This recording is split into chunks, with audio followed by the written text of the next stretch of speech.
My friends, we have toppled a political dynasty. Tonight, you have delivered a mandate for change, a mandate for a new kind of politics, a mandate for a city we can afford, and a mandate for a government that delivers exactly that.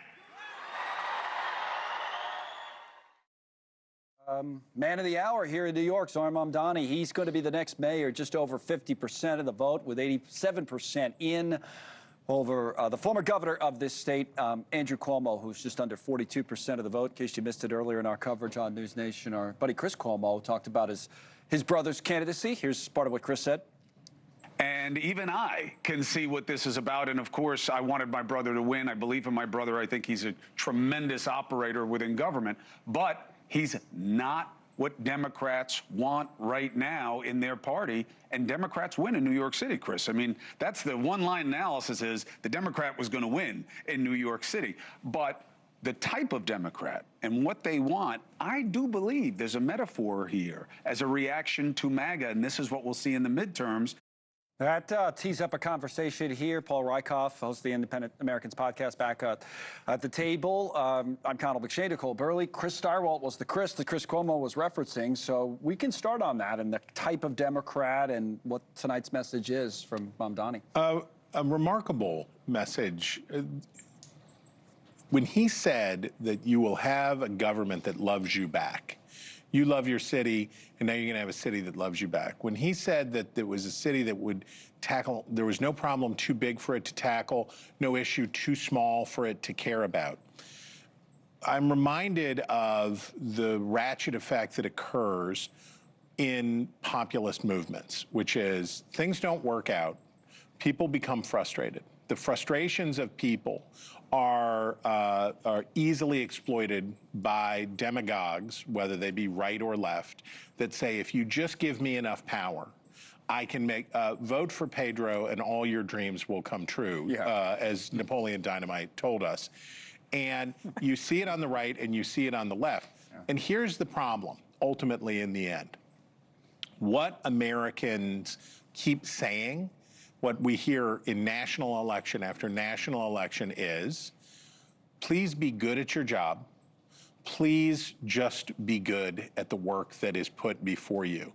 And instead of that, what we get is overreach followed by overreach. I think you can certainly see that we can tell the story of how Mamdani got to be where he is and the political mistakes and Eric Adams and all of that stuff. But the story of the night is a snapback against Donald Trump, and a snapback against, I mean, how much did Zohran Mamdani have to say about Donald Trump? So all of that snapback is in part because Donald Trump went too far when he got in. He won an election by 1.5 points nationally, and he got in and he started, I mean, he literally tore down part of the White House. He did too many things. And we could go back 4 years and we could say Joe Biden was elected to be a caretaker president, as he said, a bridge into the future. And what did he do? He went bananas too. And he did too many things, and he was too activist. I know that it's very appealing for Mamdani's supporters to believe that there is a government that can give you everything that you want and love you back, but that's not what we're hearing from voters across the country. What we're hearing from voters across the country tonight is, do less. Please do less. Do you agree with this?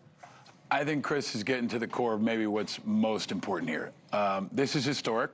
It's an earthquake politically, but it is not a mandate. 50.5% is not a mandate. 50.5% is what is happening in America.